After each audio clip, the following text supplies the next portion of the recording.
Hello guys, ito pa isa kamo, pinakamatindi. Parang iba, pinapalabas gusto pa nila akong maging katulong. Hindi ko naman minamalit yung trabaho na yan, di ba?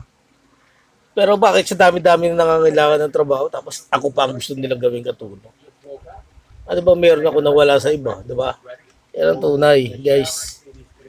Oh. Di magpapakatulong ako sa classmate ko na. O, di ba? Kasi classmate ko ng college o kaya ng high school. Mga sa ibang tao, di ba? Yan ang tunay guys, sa totoo lang. Nakakatawang isipin na pero okay din yun para makatulong sila, di ba? Pero bakit ako pipiliin mo na maging katulong mo, di ba? O, di ba? Ano ba ang plano mo? Mamaya, ganyan ka ng ganyan. Plano ka ng plano sa mga walang kakwenta-kwenta. Kailan ba ako una? O, diba? Hindi naman. Yan to.